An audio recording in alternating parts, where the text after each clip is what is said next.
everybody. As he said, my name is Azim. I'm the founder CEO of RewardOps. RewardOps is a software as a service platform that hopefully makes it easy to distribute incentives to your customers. As mentioned before that, I was running a rewards program for a company by the name of Recycle Bank out of New York. And prior to that, I was working at a company called Points International here in Toronto that specializes in loyalty technology. So sort of by chance, at least at first, I've been at the intersection of loyalty, rewards, and technology for all of my career. And as such, I was thinking about what am I going to present to you guys today? I wanted it to be useful. So I started thinking about what's the question I get most often? And the question most often is, should I build a rewards program? Kind of a curious question with always the same answer. The answer is, depends what you're trying to do.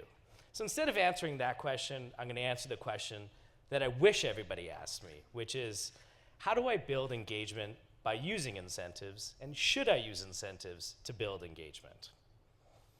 So as I think through that, I want to take you guys through my thought process, if somebody were to ask me that question, and how I think about when incentives are right to build engagement and how to do that. And the very first thing I encourage people to think about is, think about your customer path. Oh, maybe I should have started with this one. This is the opening slide. Slide number 2. The first thing I really think about is, what is your customer journey? Where are they starting and where are they ending up, and how do they get there? So much like the popular 60s boards game. Oh, where did that slide go? Oh, there we go. Much like the popular 60s board game, The Game of Life, that journey is never really linear, right? So where you start and where you end up and how you get there differs quite a bit, and for each of your customers, it's going to be a little bit different. How they first learn about you, how they engage with you, if they convert, and hopefully they stay a long time or defer. But what is that exact path? And if you look across all of your customers and all the different paths, you're going to have hundreds of different iterations. So what I really encourage people to do is try and look at the ones that bubble to the top. What are the handful or a couple of different paths that you're seeing? What are the patterns amongst your customers, and how are they engaging or disengaging with your brand? So once you've gone through that exercise and looked at what that customer engagement path is, the second step is to identify the key metrics along the way. Now these metrics, they're going to be different for each of your organizations based on what you do, but I find it falls always between 3 different buckets. So those being your engagement metrics, conversion metrics, and retention metrics. Between all of these, and if you're taking steps 1 and 2 and putting them together, you should be able to first chart out that customer path, look at the metrics, measure them, and based on that, you should start to get a sense of what is the value for each of your customers and what's the value for each of these engagement paths that somebody's going along. So once you've gone through that process and you understand a little bit more about your customers, the third step that I would take people through is take a look at all those different paths and the value that you've assigned to each of those customers and start segmenting them into tiers. So why would you segment them into tiers? A couple of reasons for that. The first, it's much easier just to track how you're moving somebody along the spectrum if you have them in groups.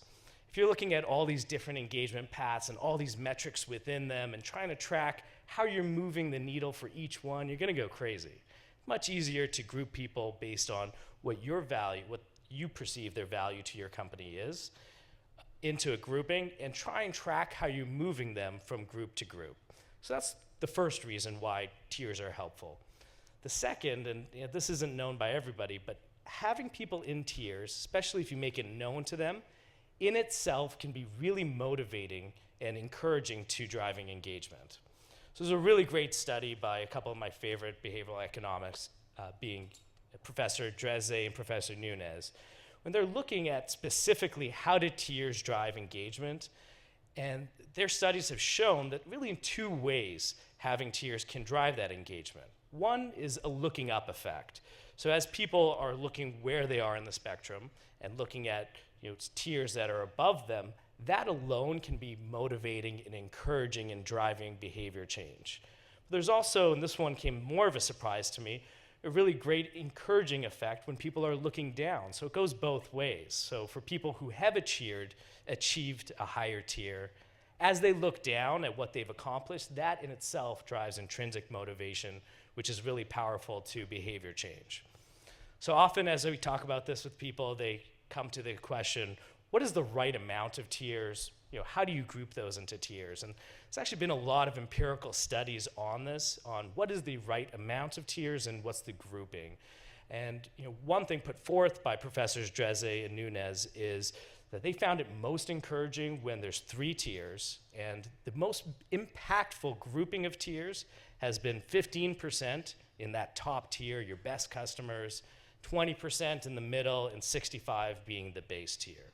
They even went a little bit further to prove that in that top tier, if you take the top 5% and almost make it an exclusive elite tier that not many people know about it, that drives engagement even further. So a good example of that would be airlines do this quite well. If you look at United Airlines and their global services tier at the top, yeah, great example, I know. But it's a tier that not many people know about, not many people understand how you get there, even though it's out there, and that alone does drive engagement higher up. So at this point, hopefully you understand your customer's journey, you understand the metrics that make them valuable, you've grouped them into tiers, and you understand where each of your customers fall within there. Where do you go from there in understanding how you drive behavior change? So from here, I have something that I call the value differential equation. So if you're looking at what you're trying to drive from your customer, what action are you trying to motivate from them? I always try and encourage people to look at it from the perspective of every person, before they try to make a decision of whether they're going to do something or not do it, they have an internal equation of what is the benefit that they are deriving from that action, what is the effort that's going to take that action, and based on that, they should be making a decision on are they going to do it or not do that. So if you look at that from an equation perspective, as the benefit being what they get out of it, the effort, what it's going to take from them, if that value differential is positive, they should do it all day long without needing an incentive. And this is typically where a lot of people could stop. If you're looking at something you want people to do, and you're seeing for your customer base that they're already doing it naturally, it may not be a good idea to up the ante there because they're already willing to do it. Whereas if you have an action that you want some of your base to do and they're not doing it, it's very likely that this equation might be off, that the value differential might be negative, so the effort might be outweighing the benefit. And in that case, here's where incentives might be really helpful to drive behavior change. So a lot of this is actually based on some great research from Dr. Ron Kivitz on the effective intrinsic motivation on risky choices. So if you're interested in this kind of stuff, look it up. It's really interesting. So the next natural question is, what is effort? I mean, how do you define the effort that goes into something? And this is where it goes from science to art a little bit, and it gets a little bit murky. But when I do work with companies and trying to figure this out, I try and create a structure around it. I mean, the best thing you can do is looking at it, trying to break effort into its individual components, and trying to rate what that action you're trying to get them to do, how it falls on the scale, to have some sort of spectrum. So here's one structure that I will often use, and I'll take effort and I'll break it into time, skill, and pain. And pain is often discomfort. So time, how long does it take? Is there delay between different actions you're asking them to take? And is there variance in what that time effect is? For skill, are you asking them for skills involving memory and attention, logic and reasoning, or acquired skills? And pain, are you asking somebody to endorse something? Hopefully they like to, but maybe they don't. Are they being exposed? Is that giving them discomfort? Is there a lot of visibility into the action that you're asking them to take, and is that causing them discomfort? So these are not all of the metrics, but it's for me an easy way to start in looking at what you're trying to get somebody to do, and what the effort level associated with it is. So hopefully you understand, what your customers are doing, what you want them to do. Hopefully you have a good idea of what that value differential is. Now it's time to look at what the benefits are. So the benefits, I look at it in 3 main buckets. People always really gravitate to the monetary incentives, the cash back, or the value, tangible goods. So monetary is typically anything that you can put an exact value on. But there's 2 often ignored benefits, that's access or preference. So that's often airlines also quite good at this, which is giving people advanced boarding when they board, giving advanced seat selection, excuse me, And recognition, just the social benefits that people get of being recognized, of being a top tier member, being recognized as being a great, valuable customer to you. So as we're looking at that equation I was at before, we're looking at it, and so hopefully now there's a construct for you understanding the effort that what your actions you're asking people to take, and for the benefits that they're getting out of it. And from there, you should be able to look at different groupings of your audience, and be able to look at that value differential between benefits that you're driving, the effort that they're taking. And if you're seeing that differential is a negative, people aren't taking the actions you want to do, here's a point when you should be adding incentives and driving that engagement through incentives. As you look at what type of incentives, it should fall somewhere in the spectrum of monetary access and recognition. Where you fall in that spectrum is really going to depend on what your audience is. So I'm out of time, so I'm going to wrap up really quickly and give you guys sort of an overview. So some of the stuff went really deep, but this stuff excites me, and hopefully it's driving you a little bit further in the direction of really thinking of the science behind driving behavior change and how incentives can do that for you. But if I were to leave you with really three main things, most important things if you're looking to drive behavior change and use incentives is, one, just understand the metrics. What are your customers doing? At what rates are they doing? Second is grouping them and understanding where they fall in the spectrum and how you want to change that. And the final thing is valuing their effort. And one thing I'll put in there is the most important thing, if I can leave you with something, is understanding their effort and giving them the right value for what their effort is. So I bring that up because often companies will look at it and say, what's the effort worth to me as a company? What's our ROI? And then they take that and have some equation based on what they should give back to their users. And I would encourage you to say that that's kind of a wrong way to do it. The best way to look at it is, what's the effort they're taking? How do I build the value for them? And hopefully, fingers crossed, that fits within your value proposition. All right, that's all the time I have today. Thank you guys very much. Questions? All right, I think I have time for a couple of questions. Yes? So, I love this behavioral change through loyalty programs. How do you quantify customer engagement as a metric?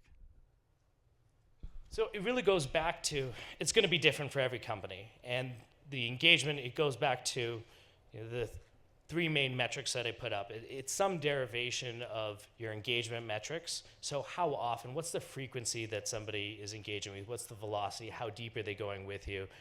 What is the conversion rate? What are you asking them to do? It might be just signing up. It might be to purchase something. It might be to spread your brand message. But what is the conversion of what you're asking them to do?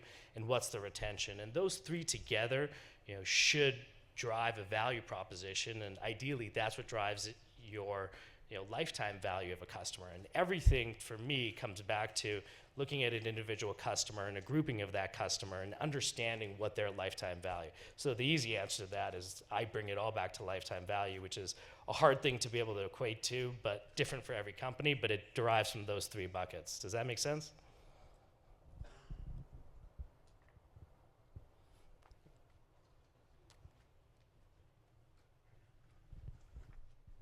Thank you for that.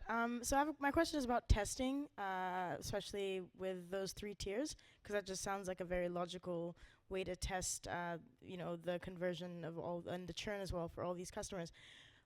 Have you had any experience doing testing with either one of those three? Which one is the best, and the best to gain the best results, the most useful results, and which one would you recommend? So in my experience, I'd found that the top tier would be the best, and those would be the ones I engage with the most in my tests, and also let them know that they're being used for research. Does that question make sense? It totally makes sense, and by nature of it, if they're the top tier, they're going to be the most engaged, right? But if you think about it in a different way, you need to retain those and keep them in the top tier, but for me, that's not my highest priority. My highest priority is the 65%, right? So I want to know the most about why aren't they in the second or third tier? I want to understand why aren't they engaging? Why are they at the bottom level, and how can you bring them up? So if you're looking just for as much response as possible, for sure, the top tier, they're going to give it to you. But if you're looking to understand how people engage with your base, with your product or your company, and understand how you can make that better, it's going to be harder, but that 65%, that's where you can have the most substantial gains. That's where you can really build the overall value of your company and the biggest opportunity for a gain. So as most answers, it depends, but I'm way more interested in testing the 65% because that's the big curiosity to me. One more? I think we have time for one more question, if there is one more. Well, thank you guys very much for the time. I appreciate it.